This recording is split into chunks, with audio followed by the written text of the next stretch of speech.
السلام عليكم ورحمة الله وبركاته. ازيكم يا جماعة؟ عاملين ايه؟ يا رب تكونوا بخير. وحشتونا جدا جدا جدا، احلى واجمل مشاهدين في الدنيا. قبل اي حاجة طبعا احب اشكر كل الناس اللي دخلوا جداد عندنا في القناة وشرفونا باشتراكاتهم الجميلة اللي دايما كده يا رب بتسعد قلوبنا، ويا رب دايما كده نكون عند حسن ظن حضراتكم وقد الثقة الغالية اللي انتوا بتدوها لنا. بحب افكر حضراتكم دايما ان احنا بنستنى منكم الدعم باللايك والاشتراك في القناة وتفعيل زر الجرس عشان يجيلكم كل جديد من فيديوهاتنا ان شاء الله.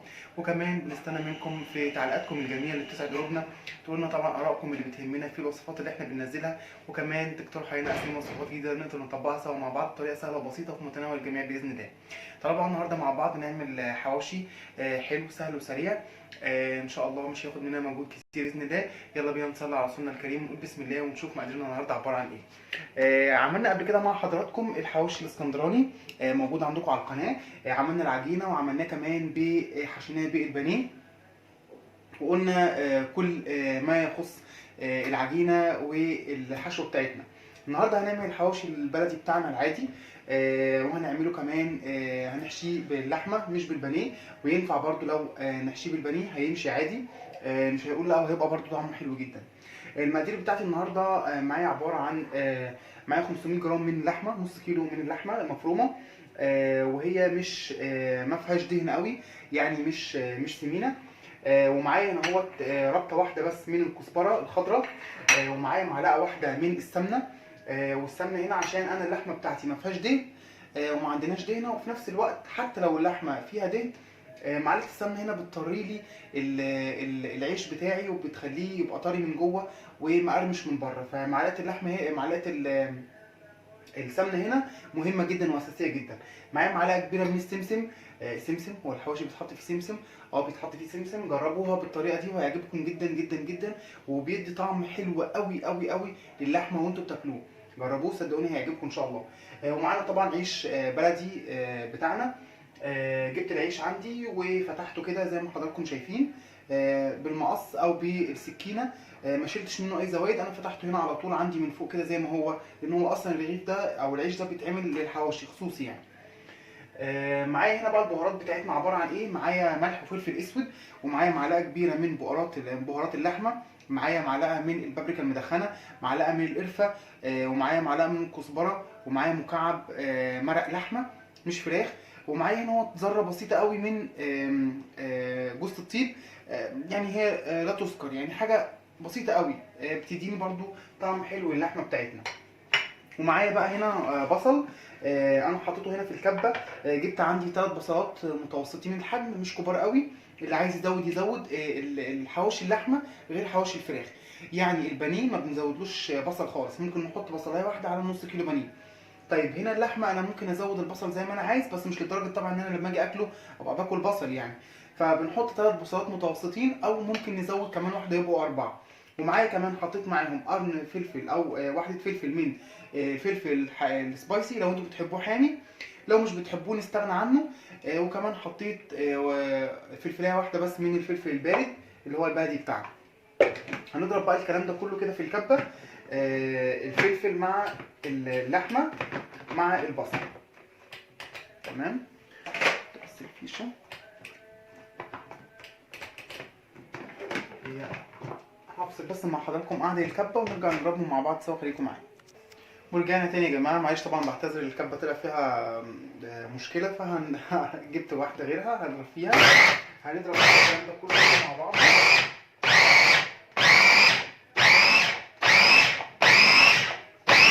مش هنعمه قوي، يعني مش تنعموا البصله قوي بتاعت الحواوشي، علشان لما نيجي نحطها او نخلطها مع اللحمه تبان. يعني احنا عايزين برضو ايه، نحس بطعم كل حاجه، مش عايزين اي حاجه تبقى الحاجه تبقى متداريه في بعض. نحس بطعم البصل وفي نفس الوقت نحس بطعم اللحمه والتوابل بتاعتنا اللي احنا هنحطها. افضي بقى الكلام ده كله عندي كده في طبق زي ما حضراتكم شايفين، او في بوله بقى عندكم، اي حاجه المتاح عندكم يعني.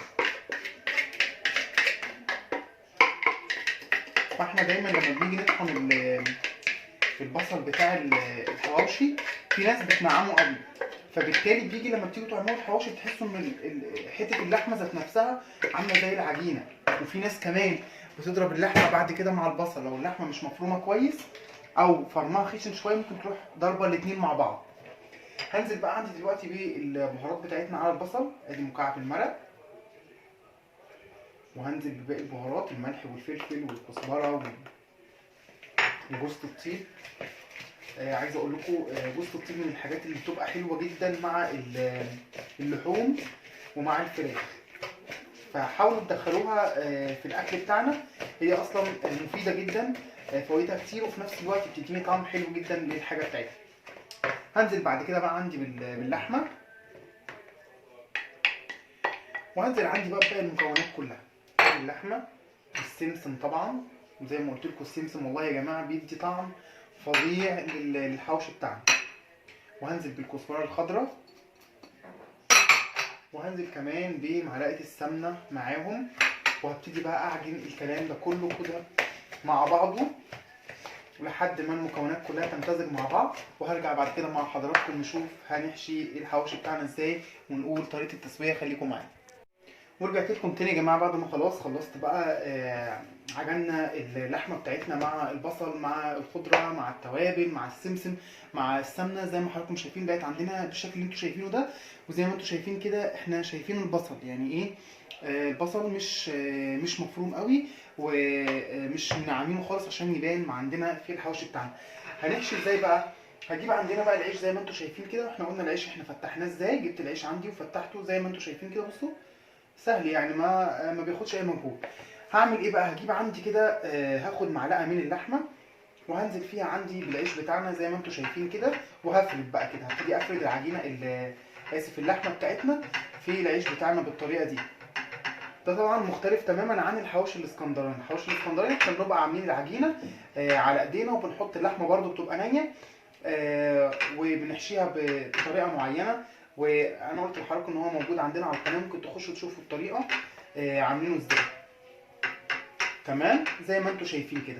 وناخد بالنا ان اللحمه او الفراخ او اي حاجه احنا بنحشي بيها الحواوشي سواء كانت لحمه او فراخ لما بتدخل للنار يعني بتكش شويه. فالاحرف اللي انتم شايفينها دي هتلاقوها كلها بقت في النص. فانتوا حاولوا تفردوا على قد ما تقدروا علشان ما يبقاش في الرغيف بتاعي حته فيها لحمه وحته لا. تمام بالطريقه اللي انتوا شايفينها دي. هنعمل كمان واحد مع حضراتكم اهو. بجيب العيش كده زي ما انتوا شايفينه وفاتحينه كده. ريحه اللحمه بالبهارات فظيعه. وهنفرد عندنا الكلام ده كله زي ما انتوا شايفين كده. طبعا لو اللحمه بتاعتنا نسبه الدهن فيها عاليه هتوفر علينا كتير. كمان المفروض يعني ان الحواوشي لما بنيجي نعمله عشان ناكله زي بتاع بره، عشان كده ضفت معلقه السمنه اللي حضراتكم شفتوها. بنجيب اللحمه وبنفرم عليها احنا دهنه. يعني مثلا لو جبنا كيلو لحمه بنحط عليه ربع كيلو من الدهنه وبنفرمهم مع بعض، بتديني بقى نفس ريحه نفس طعم انا اسف وريحه الحواوشي بتاع بره. احنا كمان ممكن نضيف له تكايه صغيره كده، دي اختياري برضو. ممكن بعد ما تخلصوه ويستوي نجيب فحمايه ونسخنها عندنا على النار ونحطها في ورقه فويل، نحط عليها معلقه من السمنه او من الزيت تديله طعم ان هو يعني ايه زي حواوشي على الفحم كده. دي برضو اختياريه لو انتوا حابين. هكمل بقى الكميه بتاعتي كلها ونرجع نشوف هنسوي ازاي. خليكم معايا. ورجعت لكم تاني يا جماعه بعد ما خلصنا الكميه بتاعتنا. المفروض بقى ان احنا بنسوي زي بصوا عشان بصور لحضراتكم الحواوشي لما بنيجي نفرد اللحمه بنفردها في الرغيف كله زي ما حضراتكم شايفين كده. طيب التسويه بقى عندكم حلين للتسويه او خطوتين للتسويه. ممكن ان انا اسوي في الفرن او اسوي على النار من فوق، على البوتاجاز من فوق. انا بفضل في الفرن عشان بحس ان هو بيخلي العيش من بتاعي من بره ناشف او مقرمش، من جوه طري، على عكس البوتاجاز من فوق. فانا النهارده هعمل مع حضراتكم الفرن. جبت صينيه عندي المونيا زي ما حضراتكم شايفين كده، ويفضل ان الصينيه اللي هنسوي فيها تبقى صينيه المونيا. جبت عندي هنا بقى معلقه من السمنه وعليها 3 معالق من الزيت او 4 معالق من الزيت، وحطيت عليهم شويه ملح وفلفل وقلبتهم مع بعض كده زي ما انتم شايفين. وهندهن بيهم الصينيه بتاعتنا بالطريقه دي.